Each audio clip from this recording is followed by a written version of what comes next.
Hello everyone, welcome back to corona से डरो ना। Use your knowledge as a weapon, we said. पिछले video में हमने देखा कोरोना कैसे होता है, कैसे फैलता है, उसके सिम्टम्स क्या होते हैं और कब रिस्क माना जाता है।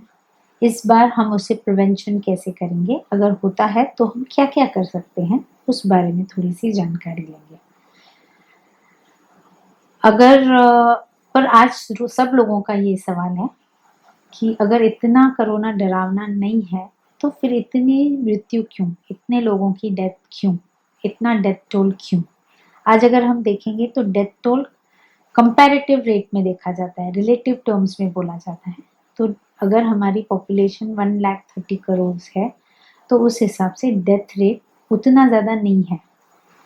और सेकंड, आप अगर थोड़ा सा लॉजिकली सोचेंगे, थोड़ा आप डीप में जाएंगे, लॉजिकली सोचेंगे, देखेंगे जिन लोगों की डेथ हुई है वो क्यों हुई है, कैसे हुई है, अगर उस बारे में हम थोड़ा सा ध्यान दें तो देखा जाएगा ज़्यादातर उन लोगों की डेथ हुई है जो कोमॉर्बिड है, मतलब जिनको कुछ ना कुछ डिजीज है पहले से, आइदर कार्डियक और डायबिटीज और ज़्यादा वेट है, ज़्यादातर कुछ पहले के कॉम्प्लिकेशंस है या किडनी की डिजीज है, फिर उनको कोरोना हुआ तो प्रॉब्लम आई है। या फिर वो लोग हैं जिन्होंने सच में ध्यान नहीं दिया, वो शुरू के 7-8 दिन के बाद हॉस्पिटल में गए, उन्होंने सच में तीसरे चौथे दिन केयर किया, उन्होंने प्रिवेंटिव मेजर्स लिए थे क्या? नहीं।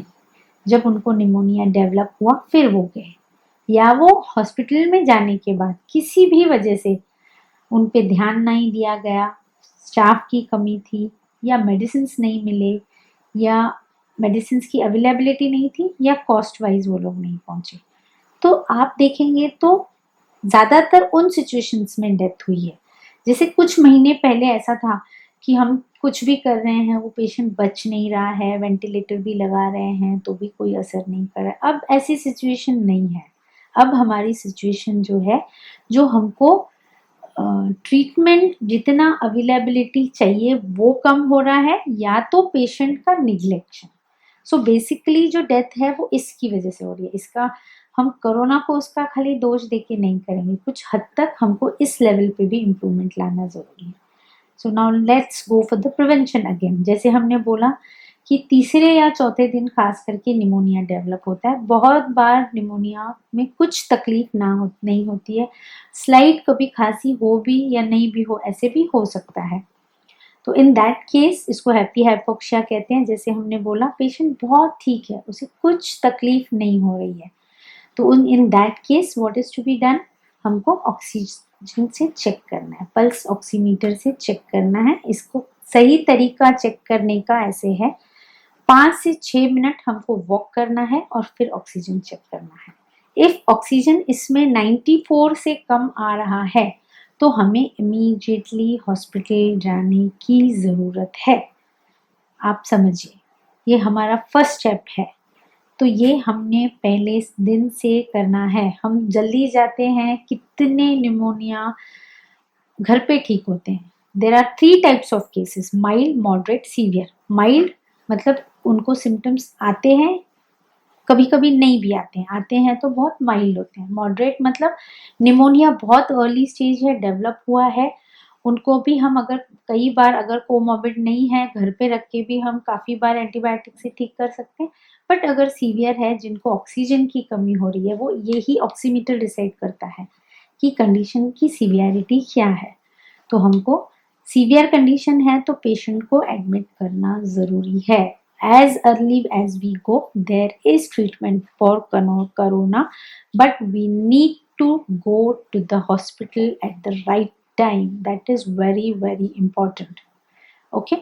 So हमको डर के मारे कि वहाँ क्या होगा, मैंने कितने सारे इन माय एक्सपीरियंस ऐसे ऐसे पेशेंट्स देखे हैं जो डर की वजह से हमको सिम्टम्स ही नहीं बताते हैं, वो छुपाते हैं, वो खुद को तकलीफ दे रहे हैं। So be frank, understand the things and accordingly act. Please छुपा के कुछ होने वाला नहीं है। Second thing is we said prevention is with the mask. This is mask. 90% हमने बोला प्रिवेंशन मास्क का होता है। तो इस मास्क में हमको क्या ख्याल रखना है कि ये 3 लेयर्स का है। यूजुअली इसमें एक लेयर जो बीच वाला होता है उसमें फिल्टर होता है। पहले ये जो मिलता था 3 लेयर्स वाला वो खाली N95 मिलता था, that is an American brand. तो ज़रूरी नहीं है कि हम अमेरिकन ब्रांड का यूज़ करें, हम कोई लोकल भी यूज़ करेंगे तो ठीक है, but you just have to see 3 layers का है। So this is very important. Second चीज़ इंपॉर्टेंट है, आज हम मास्क यूज़ कर रहे हैं, हम कितने दिन तक ये मास्क यूज़ कर रहे हैं, रोज़ यही यूज़ कर रहे हैं, बिना उसको सैनिटाइज किए यूज़ कर रहे हैं, या हम जहाँ जा रहे हैं आज यूज़ किया, यहाँ रखा, वहाँ रखा, फिर से यूज़ कर रहे हैं, तो कुछ फ़ायदा नहीं है। ये मास्क प्रॉपरली यूज़ करना इम्पोर्टेंट है। हमारे पास ये 7 मास्क होने चाहिए। जैसे ये सोमवार, मंगलवार, बुधवार, 7 दिनों का 7 मास्क। फर्स्ट डे हमने ये मास्क यूज़ किया, हमने लाया, उसकी प्लास्टिक में अलग रखा, उसको धूप में रखा, या फिर नेक्स्ट हफ्ते उसी दिन हम उसको प्रेस करके फिर यूज़ करें, इसका मतलब सैनिटाइज करें। और ये 7 दिन में जो जंतु होते हैं, यहाँ पे कुछ भी जो भी इन्फेक्शियस चीज़ होगी उसका असर नलीफाई हो जाएगा। और अगर हम प्रेस करके यूज़ करते हैं, वेल एंड गुड। तो सोमवार का मास्क होगा, हम सोमवार को आके अलग रखेंगे, मंगलवार का मास्क लेंगे, मंगलवार को अलग रखेंगे, फिर सोमवार का फिर से नेक्स्ट सोमवार ही आएगा। तो ये इस तरह से हमको 7 दिन के मास्क यूज़ करने हैं, नहीं तो फिर फ़ायदा नहीं है। Third very important cheese is, ज़्यादातर ये ड्रॉपलेट इन्फेक्शन है, ऐसा देखा गया है। उसका मतलब स्टीम से बहुत फ़र्क पड़ता है। अगर हम 2 बार दिन में स्टीम लेते हैं तो बहुत अच्छा। उसमें भी अगर हम अजवाइन डालते हैं तो सबसे अच्छा, क्योंकि अजवाइन अकॉर्डिंग टू आयुर्वेदिक अजवाइन इस कफनाशक प्रॉपर्टी होते हैं जो कफ बनने से रोकते हैं। सो निमोनिया वगैरह के चांसेस कम होते हैं। So third step we said is steam inhalation. अच्छा, और एक चीज ऐसे इंपॉर्टेंट है, हम बोल रहे हैं काढ़ा, स्टीम, वॉटेवर, वो पेशेंट के हिसाब से होगा। अब किसी को डायरिया है और हम उसको काढ़ा देंगे तो उसको डायरिया ज्यादा होगा। अगर जिसको सर्दी है, खांसी है, हेडेक है, तो उसको काढ़ा देना। या अगर आप डायरिया वाले को दे रहे हैं तो वो गर्म है, काढ़े की जो तासीर है गर्म है, उसमें आप थोड़ा पुदीना ज्यादा डालना जरूरी है। तो अकॉर्डिंग टू सिम्टम्स भी देखिए, ऐसे नहीं जो हम बोल रहे हैं तो ऐसा ही करना है, वो पेशेंट को तकलीफ हो रहा है, ऐसे जरूरी नहीं है। तीसरी कुछ नेचुरल चीजें हो, चौथी कुछ नेचुरल चीजें होती हैं जो हमारी बॉडी को प्रिवेंट करती हैं। उसमें नेचुरोपैथी में योगासन और प्राणायाम को काफ़ी महत्व दिया गया है, बट हम रेगुलर प्राणायाम करेंगे तो और योगा करेंगे तो बहुत अच्छा। बट अगर हम रेगुलरली नहीं करते हैं, 2 दिन योगा करते हैं, तो एकदम से इम्यूनिटी नहीं इम्प्रूव होने वाली है। यस, बट इफ आप ज़्यादा देर प्राणायाम करते हैं तो श्योरली आपका लंग का ऑक्सीजन कैपेसिटी बढ़ता है। सो प्राणायाम वेरी इंपॉर्टेंट। अगर किसी को नहीं भी होता है, क्वारंटाइन हो रहा है, प्राणायाम करेगा तो उसका लंग्स का कैपेसिटी बहुत अच्छा बढ़ता है। चौथा, एक डॉक्टर चौधरी का डाइट है जो नेचुरल डाइट है, जो बहुत सारे पेशेंट्स में मैंने भी एक्सपीरियंस किया है। वो ये है, उसका एक फॉर्मूला है 3 डेज का। फर्स्ट डे आपका जो वेट है divided by 10 say about x number आता है, तो x number of glasses coconut water and x number of glasses fruit juices लेने हैं।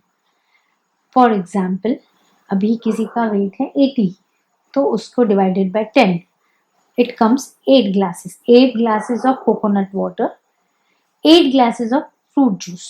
अगेन फ्रूट जूस आपके हिसाब से, रिच इन विटामिन सी चाहिए, लेकिन कि आपको कफ है और आप मौसम्बी का फ्रूट जूस ले रहे हैं, ऐसा ना करें प्लीज। फ्रूट जूस जो हमारी बॉडी के हिसाब से होगा, और उस दिन कुछ खाना नहीं है। First day only x glasses of coconut water, x glasses of fruit juice. Number second day, your weight divided by 20, जो भी नंबर आता है that is y glasses of coconut water, y glasses of fruit juice, that means 80। Suppose आपका wait 80 है example, तो उसका 20 divide किया तो it comes 4 glasses. So that day you'll be taking 4 glasses of water, coconut water, 4 glasses of juices. और उस दिन वो इतना सफिशिएंट नहीं है, उसके साथ आप सफिशिएंट काकड़ी, टोमेटोज, सैलेड्स, सो ये बहुत जरूरी है। ठीक है। थर्ड डे पे जो होगा same, y number of glasses coconut water, y number of glasses of fruit juice, जैसे 4-4 ग्लास हमने एग्जाम्पल लिया। विद दैट ये मॉर्निंग आवर्स में होगा, नाइट आवर्स में you will have a normal food. काफी बार खाली डाइट से भी कोरोना के काफी सिम्टम्स गए हैं। So we if you can, this is very good alternate, we should also go for this. And again जैसे मैंने बोला, डायरिया है तो आपका हाइड्रेशन लिक्विड कम से कम 2 से 3 लीटर वाटर ज़रूर जाना चाहिए। ज़रूरत होता है तो ORS भी बिल्कुल जाना है। तो इस चीज़ों को हम ध्यान दें। चौथी चीज़ है मेडिकेशंस। इसके अलावा मेडिकेशंस में होम्योपैथिक मेडिकेशंस जो दिए गए हैं वो आर्सेनिक एल्बम का दिया है। बट और एक चीज़ ये है कि arsenic album as a preventive okay, but once आपको कोरोना होता है तो आर्सेनिक एल्बम लेके फायदा नहीं है, बिकॉज ये सिम्टम टू जो पेशेंट आएगा उसके सिम्टम्स के हिसाब से patient to patient homeopathic medicine vary करता है।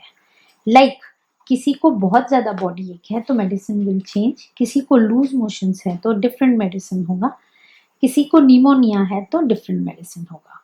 सो व्हेन कोरोना पॉजिटिव आता है तो हमको खाली आर्सेनिक लेके नहीं होगा। और ऐसा नहीं है कि हम आर्सेनिक ले रहे हैं तो हमको कोरोना नहीं होने वाला है। अगर आर्सेनिक लिया है फिर कोरोना होगा तो उसका इंटेंसिटी काफी कम होगा। This is to be learn.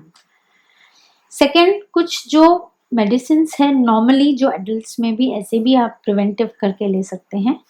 जो एडल्ट डोज है विटामिन सी 1000 मिलीग्राम डेली, तो आप 500 मिलीग्राम ट्वाइस अ डे भी ले सकते हैं, 1000 मिलीग्राम कैसे भी डेली जाना चाहिए। Second is zinc sulphate 100 milligrams once a day, फिर 50-50 ट्वाइस भी ले सकते हैं। Third is vitamin D. ऐसा देखा गया है जिन लोगों को विटामिन डी की कमी है they are very much prone to all the infections and very many diseases. तो आज इंटरनेशनल जो रिसर्चेस हैं वो कह रहे हैं विटामिन डी अगर सफिशिएंट है तो इम्यूनिटी अच्छा रहता है, तो कॉम्प्लिकेशंस कम होते हैं। तो विटामिन डी पहले लोडिंग डे डोज होता है 3 days daily once, it has to be 60K units. After that once a week. ऐसे ये जो विटामिन सी, डी और जिंक सल्फेट है ये हमको एक्चुअली 1 महीना लेना चाहिए। Vitamin C rich food is important. Vitamin C अगर हम ये लेते हैं ठीक है, because it is not possible practically, but जो नेचुरल विटामिन सी है that is always better than the tablet form. तो नेचुरल जो हमें मिलता है वो आंवला में मिलता है, नींबू में मिलता है, सिट्रस फ्रूट्स में मिलता है। लेकिन यहाँ पे भी समझिए, जैसे मैंने आपको कहा था, जैसे पेशेंट को आर्थराइटिस है, बॉडी एक है, तो आप नींबू या कुछ सार चीज़ें मत दीजिए, आंवला आप दे सकते हैं। So you should understand your body also, खाली लेना है इसीलिए लेना नहीं है। और आपको सिम्टम्स लगते हैं तो आजकल होम क्वारंटाइन में डॉक्टर्स आपको पूरा गाइड करते हैं। आप ये सब चीज़ें आपके जो फैमिली डॉक्टर हैं उनको दिखा के ये सब मेडिकेशंस भी लीजिए और प्रिवेंट कर सकते हैं आप। तीसरा इम्पॉर्टेंट इन फूड इज काढ़ा। आयुष ने एक आयुर्वेदिक काढ़े को क्लिनिकली प्रूव किया है, उसके रिजल्ट्स अच्छे हैं, वो मैं अभी आपको स्क्रीन पे शेयर करूँगी। सो उसका आप अगर दिन में 2 बार सेवन करते हैं 3 दिन तो काफ़ी सिम्टम्स कम होते हैं। अगेन आई सेड, अगर काढ़ा किसी की तासीर गर्म है, किसी की बॉडी में हीट ज़्यादा है तो पुदीना ज़्यादा डालना है, गर्म चीज़ें कम डालनी है, तो ये सब भी हमको समझ के लेना है। So this is all about your diet and prevention at home. Now, what instructions if we are going out? We are exposed very frequently. जैसे शॉपकीपर्स हैं या ऑफिस में हम जाते हैं तो हमने क्या प्रिवेंशन अलग रखना चाहिए। हमने एक मास्क तक का तो बोला ही, सेकंड, अभी जो सपोज जो ऑफिसेज हैं या शॉप्स हैं उनके लिए, ऑफिसेज अगर क्लोज्ड है they are at high risk. जैसे हम एसी क्लोज्ड, पूरे बैंक्स जो हैं अभी होते हैं, तो they are at high risk. कभी भी वेंटिलेशन ओपन होना इम्पॉर्टेंट है। जैसे शॉपकीपर्स का भी वेरी वेरी क्लोज शॉप्स हैं, तो वो एक ही तरफ से वेंटिलेशन होता है, that is not good. Ventilation to and fro होना चाहिए दोनों तरफ से। अगर उसकी आपके यहाँ व्यवस्था नहीं है तो आप एग्जॉस्ट भी यूज कर दे सकते हैं, उससे वो वेंटिलेशन बेटर होता है। आजकल एयर प्यूरिफायर एक नया कंसेप्ट है, बट वो कितना हम प्रैक्टिकली कर सकते हैं, it's really difficult. But air purifier का भी अच्छा इफेक्ट होता है। एंड सेकेंड, जो आपका कस्टमर है, आप 10 मिनट से बात, हो सके तो 10 मिनट से ज़्यादा बात ना करें। वो 10 मिनट्स के बाद आप दूर हो जाइए या कांटेक्ट कम कर दीजिए। और जब वो बात कर रहा है तो आपको मास्क लगा के रखना बहुत ज़रूरी है 1 to 1 बोलने से कंटिन्यूस। तो this is very very important steps. और हम क्या कर सकते हैं, हम डिसइंफेक्शन करते हैं। जैसे जितनी देर, अब जैसे 5 बजे बंद हो रहा है, 7 बजे बंद हो रहा है, उस टाइम पे हम सैनिटाइज़र से अपने शॉप को डिसइंफेक्ट करें बार बार, अपने ऑफिसेस को, उससे भी प्रिवेंशन होता है। और अगर कांटेक्ट 2 या 3 दिन नहीं होता है किसी का भी कोई भी चीज़ों से, तो भी वो इन्फेक्शन का कैरी आउट नहीं होता है। सो ये सब देख के हम काफ़ी सारी अगेन प्रिवेंट भी कर सकते हैं, बचाव भी कर सकते हैं, ट्रीट भी कर सकते हैं अगर हुआ तो। Nothing to be worried. और वेरी इंपॉर्टेंट थिंग, जहाँ भी कोरोना का टोल बहुत बड़ा है, जैसे महाराष्ट्र में आप देखेंगे तो ये टोल बहुत पीक पे आता है, बहुत सारे केसेस आते हैं, बहुत सारे लोग इन्फेक्ट होते हैं, फिर वो ग्राफ, वो जो कर्व है वो नॉर्मल आता है। मतलब बहुत लोगों को इन्फेक्शन होने के बाद एक इम्यूनिटी डेवलप होती है, जिसे हम हर्ड इम्यूनिटी बोलते हैं या मास इम्यूनिटी बोलते हैं, फिर वो कम होता है। तो ये अब आने वाला ही है और कुछ महीने रहता ही है, 1.5 से 2 महीने तक। उसके बाद वो पीक कम होने वाला है। जब तक सबका इम्यूनिटी नहीं कम डेवलप हुआ, तब तक वो ग्राफ कम नहीं होगा। तो हमको पैनिक नहीं होना है, this is part and parcel. आप अगर देखेंगे चाइना में क्या हुआ था, आप अगर देखेंगे इटली में क्या हुआ था, यूएस में न्यूयॉर्क में क्या हुआ था, यही हुआ था। एक पीक आता है, फिर हर्ड इम्यूनिटी डेवलप होता है, फिर वो कर्व फ्लैट हो जाता है। So this is very important. वो अभी आ रहा है तो हम पीक पीरियड की तरफ जा रहे हैं। So it will take time to settle. ऐसा नहीं है कि हमको सब कुछ हो जाएगा, कभी बंद होगा, it is going to take time. So वो उतना टाइम लेके सेटल होगा। अगर री अकर भी हुआ, अगर फिर से भी आया, तो उसका विरुलेंस, दैट मीन्स उसका ये अफेक्ट बहुत कम और मिनिमम होगा अगर हमारा इम्यूनिटी डेवलप हो जाता है। So nothing to be worried.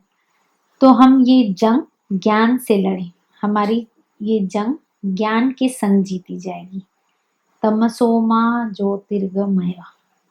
So be positive, stay tuned, take care. Meet you soon with the other video. Thank you very much.